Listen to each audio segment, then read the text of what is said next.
자식은 부모를 닮게 되어 있습니다. 그렇죠? 우리도 우리의 부모님을 닮았고 우리의 자녀들도 또 우리를 닮은 모습들을 많이 보게 되죠. 그렇죠? 저도 이제 한 해 한 해 나이를 먹어가면서 깜짝깜짝 놀랄 때가 있어요. 왜 그러냐면은 제가 어렸을 때 봤던 우리 아버지의 모습이 저한테서 나올 때가 있거든요. 제 아내가 저를 보면서 항상 그렇게 얘기해요. 제 아버지랑 너무 같다고. 저는 뭐라 그러냐면은 당신은 어머님이랑 똑같다고 그렇게 이야기를 합니다. 자식은 부모를 닮으면서 자라가요. 왜냐하면은 부모를 보면서 자라기 때문입니다. 근데 이게 닮는다는 게 보면서 자라고 함께 삶을 공유하면서 자라기 때문에 외모만 닮는 것이 아니라 생각이나 사상이나 아주 사소한 행동들도 닮아가요. 말투도 닮아가고요. 습관도 닮아가요. 걷는 모습도 똑같아요. 부모와 자식 간에는. 그래서 이 삶의 전반적인 것을 다 닮아가기 때문에 대체로 뭐 다 100% 일반화 시킬 수는 없지만 대체로 좋은 부모 아래에서 좋은 자녀가 있는 것 같아요. 대체로. 성경은 우리를 단순히 하나의 피조물로 보지 않습니다. 그저 우리를 만들어진 피조물로만 보는 것은 아닙니다. 하나님은 우리를 만드신 창조주이십니다. 그런데 거기서 그치지 않고 우리의 아버지가 되신다고 성경은 이야기를 해요. 예수님은 우리를 종으로 여기지 않으셨고 친구로, 형제로 여기셨습니다. 그래서 오늘 말씀 1절에서도 이렇게 시작을 하죠. 그러므로 사랑을 받는 자녀같이 너희는 하나님을 본받는 자가 되고. 이 말씀을 현대 성경으로는 이렇게 번역을 해요. 사랑받는 아이가 그의 아버지를 닮는 것 같이 여러분도 모든 일에 하나님을 닮은 사람이 되십시오 라고 이야기를 해요. 단순히 하나님의 자녀로 표현하지 않아요. 그냥 하나님의 자녀가 아니라 사랑받는 아이라고 표현을 합니다. 부모의 사랑이 있기 때문에 자녀는 부모를 닮는 거예요. 내가 닮고 싶지 않은 부모 아래서는 닮지 않으려고 노력을 하거든요. 그런데 사랑을 받으면서 자란 자녀들은 그 부모를 보면서 부모의 모습을 닮아가게 되어 있습니다.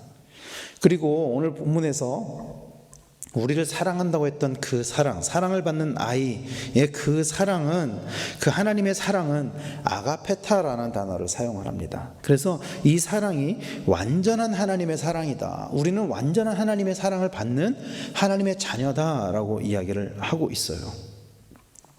바울은 에베소 교회 성도들에게 하나님의 사랑을 받은 성도임을 이야기하면서 이것을 알기를 원했습니다. 그리고 에베소 교회가 그렇게 하나님의 사랑을 받았다는 것을 바울만 이야기한 것은 아니에요. 이 에베소서보다 최소한 20년쯤 뒤에 쓰여진 이 요한 1서에서도 사도 요한 또한 에베소 교회 성도들을 향해서 이렇게 이야기를 해요. 요한 1서 3장 16절에 그가 우리를 위하여 목숨을 버리셨으니 우리가 이로써 사랑을 알고 우리도 형제들을 위하여 목숨을 버리는 것이 마땅하니라 라고 이야기를 하면서 에베소 교회가, 이 에베소서가 바울이 에베소 교회에 보낸 편지잖아요. 이 바울의 시대뿐만이 아니라 하나님께서 지속적으로 계속 사랑하셨다, 여러분들은 하나님의 사랑을 받는 자녀다라는 것을 지속적으로 계속 이야기를 하고 있는 거예요. 사랑은 완전한 계명이며 완전한 하나님의 성품입니다. 하나님의 자녀된 우리들은 하나님의 사랑을 받는 자녀로서 반드시 그 하나님의 성품을 본받아야만 할 것입니다. 오늘 본문 1절에서 본받아라고 번역을 한 헬러 원어는 미메타이라는 단어입니다. 이 미메타이라는 단어가 사실은 어떤 의미를 가지고 있는 단어냐면요, 다른 사람의 특성을 모방하여 흉내내는 사람을 뜻하는 거예요. 이 단어는 모방하는 거예요. 모방, 흉내내는 것. 이 원어적인 의미가 모방, 흉내내다, 추종하다 이런 뜻입니다. 그래서 이 단어의 뜻은 수행자, 추종자, 모방자 이런 거를 뜻하는 거예요. 닮는다는 것은 모방하여 흉내내는 것을 의미하는 것입니다. 그러면 우리가 무엇을 흉내내어야 하느냐는 거예요. 오늘 본문에서 하나님을 모방하라 이렇게 이야기를 하는 거예요. 원어적으로 보면은. 근데 이 하나님을 닮는다, 모방한다, 이것은 하나님의 신성을 닮으라는 신비주의적인 개념이 아닙니다. 이것은 하나님의 사랑의 행위를 모방하라는 뜻이에요. 하나님께서 우리를 사랑하신 것 같이 그 사랑을 본받으라는 거예요. 그 사랑의 행위를 본받으라는 것입니다.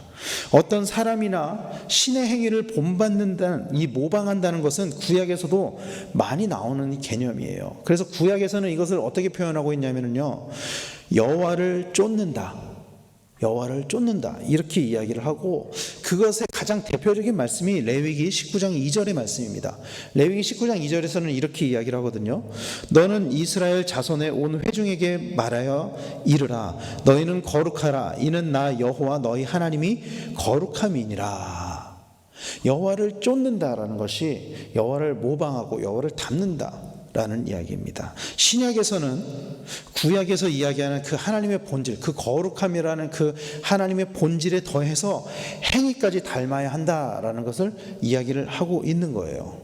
그리고 그 행위가 바로 사랑이다라는 것을 오늘 본문 2절에서는 이야기를 하고 있는 것입니다. 그러니까 사랑의 행위를 본받아야 한다라는 거예요. 왜? 우리가 사랑받은 하나님의 자녀이기 때문입니다. 사랑하는 성도 여러분, 기독교는 사랑의 종교입니다. 이 이야기를 우리는 너무나 잘 알고 있어요. 기독교는 사랑의 종교입니다. 그러면 왜 기독교를 사랑의 종교라고 하느냐는 거예요. 단순히 성경에 나와 있는 계명으로서 너희는 사랑하라 라고 이야기했기 때문에 사랑의 종교냐? 그렇지 않습니다. 기독교가 사랑의 종교인 이유는 우리가 믿는 하나님이, 예수님이 먼저 우리를 사랑하셨기 때문입니다. 그 행위가 있기 때문입니다. 먼저 우리를 위해 죽으신 예수 그리스도, 그 예수님을 보내주신 그 하나님의 사랑의 행위가 있기 때문입니다. 말로만 하는 사랑이 아니라는 거예요. 오늘 보면 2절은 이렇게 이야기를 하죠. 그리스도께서 너희를 사랑하신 것 같이 너희도 사랑 가운데서 행하라. 그는 우리를 위하여 자신을 버리사 향기로운 제물과 희생 제물로 하나님께 드리셨느니라. 이렇게 이야기를 합니다.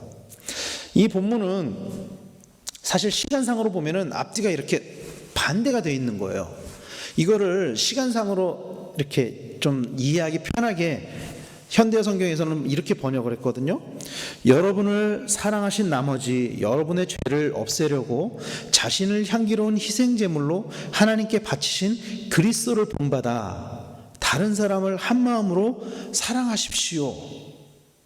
시간 순서대로 나열을 하면은 우리가 사랑을 하는 게 먼저가 아니에요. 우리가 사랑을 하는 게 먼저가 아니고 하나님이 우리를 먼저 사랑하셨다. 이게 맞는 겁니다. 먼저 우리를 하나님께서 사랑하셨다. 이게 먼저 이루어졌기 때문에 우리가 사랑할 수 있는 거예요. 그리고 이 사랑은 예수님께서 스스로 행하신 것이다 라고 오늘 본문은 이야기를 하고 있어요. 자신을 향기로운 희생 제물로 하나님께 바치신 그리스도를 본받아 라고 이야기를 하고 있거든요.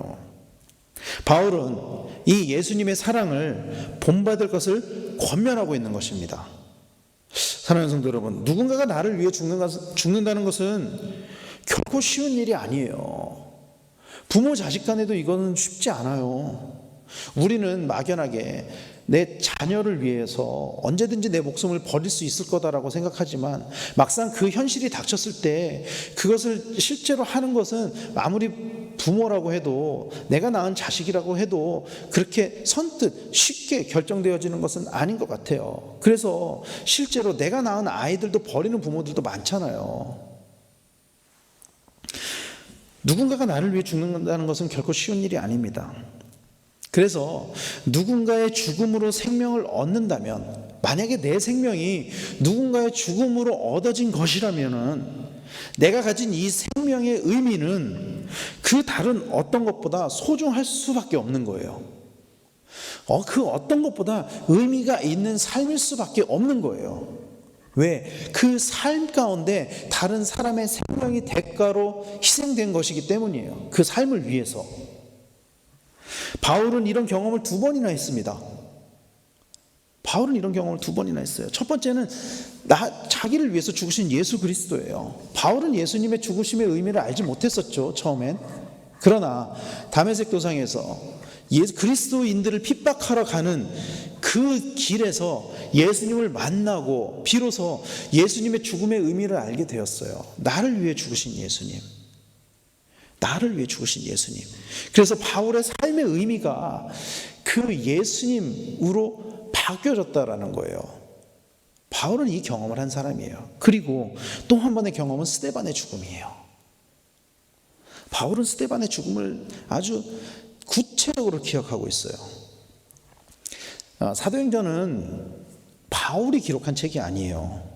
누가가 기록한 책입니다. 바울과 함께 동행했던 누가가 기록한 책이에요. 그런데 누가가 언제 사도 바울을 만나냐면요, 사도 바울의 전도 여행에 언제 동행하냐면은 바울의 2차 전도 여행 때 동행을 해요, 누가가. 그래서 바울의 2차 전도 여행 이후에 일어난 일들은 누가가 직접 보고 기록한 것이겠죠. 근데 그 이전의 일들은 누가가 직접 본 게 아니에요. 그러면 누군가의 이야기를 듣고 기록을 했을 거 아니에요. 누가는 바울과 동행했습니다. 스데반이 죽는 그 말씀을 보면, 사도행전 6장 7장 말씀을 보면은요, 이 스데반의 설교와 스데반의 죽음의 과정이 아주 자세하게 기록이 돼 있어요. 이 이야기를 누구에게 들었을까요? 누가가? 바울에게 들었을 거예요. 바울은 스데반의 죽음을 너무나도 명확하게 기억하고 있었어요. 스데반이 죽음에서 했었던 그 설교, 그 죽음의 과정들을 명확하게 기억하고 있었어요. 그리고 스데반이 죽음에서 마지막에 했던 그 말을 명확하게 기억하고 있었어요. 사도행전 7장 59절 60절은 이렇게 이야기를 해요. 그들이 돌로 스데반을 치니 스데반이 부르짖어 이르되 주 예수여 내 영혼을 받으시옵소서 하고 무릎을 꿇고 크게 불러 이르되 주여 이 죄를 그들에게 돌리지 마옵소서. 이 말을 하고 자니라. 바울이 들었던 이야기예요.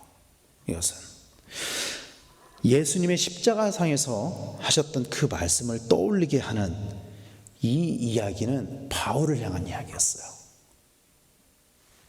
그리고 이 말씀으로 말미암아 바울은 새 생명을 얻게 되었습니다. 그래서 바울은 자기의 그 예수님을 만난 이후의 삶의 의미가 어디 있는지 알고 있었어요. 그래서 목숨 걸고 죽을 때까지 복음을 전했어요. 사랑하는 성도 여러분, 하나님의 자녀된 우리는 하나님의 사랑을 본받아야만 합니다. 우리는 하나님의 사랑을 본받아야만 해요. 하나님은 우리가 서로 대립하고 싸우는 것을 원하지 않으세요. 공동체 안에서 서로 대립하고 싸우는 것을 원하지 않으세요. 세상에서는 다양성이 존중되죠. 서로의 의견이 대립하는 게 너무나도 자연스러운 일이죠. 지금 대선을 치르고 있잖아요. 서로의 의견이 다른 것은 너무나도 자연스럽고 당연한 거예요, 세상에서는. 그런데 하나님 나라에서는 그렇지 않아요. 하나님 나라에서는 사랑 안에서 서로 하나가 되어야만 합니다. 믿으십니까? 하나님 나라의 가치관은 사랑으로 통일되어야만 해요. 하나님은 우리를 향한 그 사랑으로 우리의 모든 죄를 용서하시고 우리를 품어주셨습니다. 하나님이 먼저 우리를 사랑하셨고 하나님이 먼저 우리를 용서하셨어요. 우리 또한 그 사랑을 본받아야 할 줄로 믿습니다. 베드로는 그래서 이렇게 기록을 하죠. 베드로전서 4장 8절에 무엇보다도 뜨겁게 서로 사랑할지니 사랑은 허다한 죄를 덮느니라. 이렇게 이야기를 합니다. 그리고 베드로는요, 사실 이 문제에 대해서 예수님께 이미 물어본 적이 있어요. 마태복음 18장 21절 22절에 이렇게 이야기하거든요.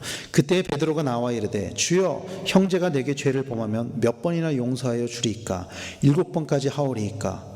예수께서 이르시되 내게 이르노니 7번뿐 아니라 7번을 70번까지도 할지니라.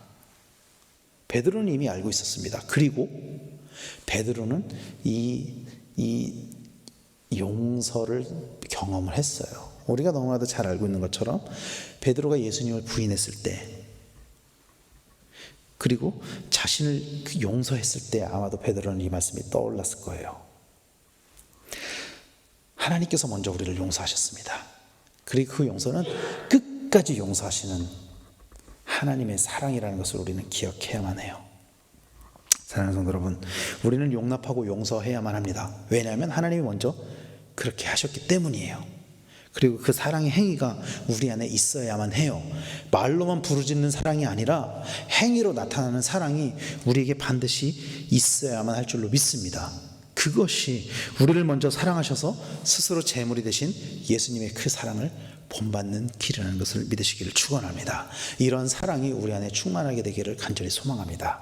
그래서 우리 교회가, 우리 강변교회 공동체가 하나님 나라로서 그 사랑의 가치관이 실행되어지는 그 공동체로서 날마다 세워지게 되기를 간절히 소망합니다. 그리고 우리의 삶 가운데도 그 사랑의 행위가 나타나서 우리의 삶을 통해서 많은 사람들이 그리스도의 사랑을 알아가게 되는 그러한 크신 일들이 우리의 삶 가운데 날마다 이루어지게 되기를 예수 그리스도 이름으로 간절히 축원합니다.